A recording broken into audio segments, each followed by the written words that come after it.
Hey everyone, it's Marco here from the Droid Goblin channel, and as you should know by now, Android M has just been released, well, the developer preview that is. So in today's new video, I'll be showing off all of its latest features and what it has to offer. So without any further ado, let us begin with today's new video.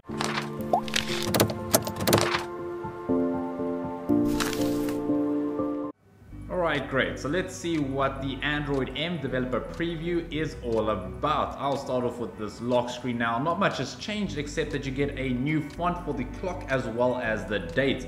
Everything else though looks pretty much the same. You get a new wallpaper. However, at the bottom, the dialer icon or the jump to shortcut has now been replaced by Google's voice search, which is somewhat strange. I kind of like the little dialer shortcuts. So hopefully they'll give you the option of choosing what goes there at the bottom. So that's the lock screen done, but moving into the home screen now, looks pretty much the same that you'd get in Android L. However, now the Google search bar at the top comes with your 4 most recently used icons. Another thing that's received a slight tweak is if you long press now, going into your widgets, you can now see that the widgets has received a slight UI overhaul.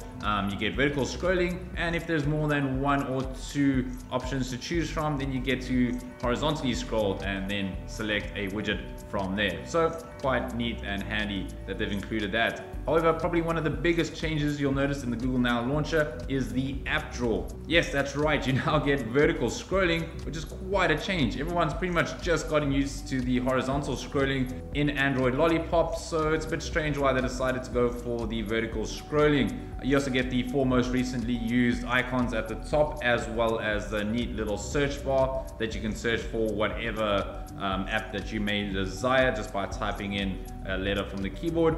But however, it doesn't have folders, so I'm pretty much going to be resorting to Nova Launcher anyway. Moving into the settings now, we can now see a few changes as it looks a little bit darker. That's because I have the dark theme applied, and the way you change that is that if you move into your developer options, you'll now see that there's a new theme option that you can choose between light, dark, or automatic. Not too bad. You can now have a dark feel in the settings. However, if you go into any other Google app, it does not work. So if you go into your Google Calendar, it's still whiter than white. So time will tell to see if they maybe implement that into other Google settings and apps, but it's good to see that they're starting somewhere. Going back into our developer options, a lot of people missed this in the beginning, is the Show System UI Tuner. If you enable this and you go back and you go into the settings area and you go into the system area of your settings, you'll now see that there's a System UI Tuner. Selecting this and then going into your Quick UI settings, you're now able to add, remove, and rearrange the different quick settings in your quick pull down menu. This is quite handy. However, once removing the Do Not Disturb option and re-adding it, it was broken. So it didn't fix itself, and hopefully in later builds, they fix this issue or bug, I guess. But that's enough of the in-depth settings there. We're now going to move on to the apps, and of course a lot of changes have been seen here.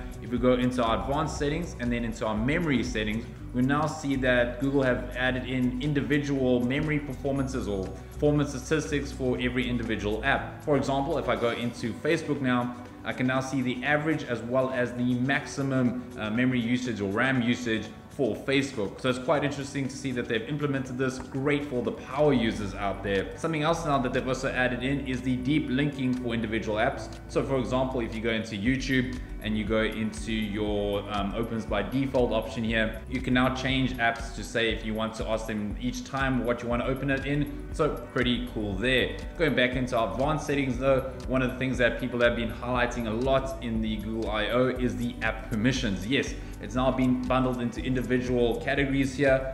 You'll be able to toggle which apps will be able to use those individual permissions. So time will tell if this will be a good or a bad thing, but it's now here and there to stay. So that's enough about the apps for now. You can now see that there's a new Google little menu in the settings there. They've now consolidated everything into the little Google menu here. That's quite nice. There's a lot more than there was before. So it's great to see that they've now put that all into one little place. Something else though, I think probably one of the best features with Android M is the volume rocker that has been fixed. Yes, no more of that random going into your settings to try and get it onto silent or vibrate. Yes, your volume rocker now works perfectly. So you can now toggle between loud, vibrate, or silent with ease. So that's really good. But in the end, I'd say that this Android M developer preview is not bad. It's not great. It still kind of feels like I'm using Android L. It's only been a slight few tweaks here and there. So it's still a bit hard to say this is still the first build. I'd love to hear what you guys have to say. I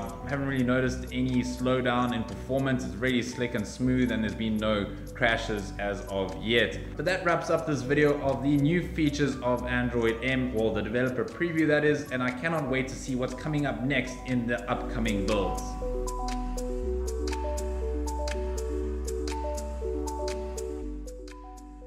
So thanks very much guys for watching this video. If you enjoyed it, please give it a thumbs up. It'll really mean a lot. And maybe even subscribe to the Droid Goblin channel if you haven't already. What are your thoughts on Android M? I'd love to hear what you guys have to think. Have you installed it already? Are you planning on installing it? Are you waiting for new features? Maybe you're just going to give it a skip. I'd love to hear about it in the comment section below. Other than that, it's Marco here from the Droid Goblin channel, and I'll see you guys next video.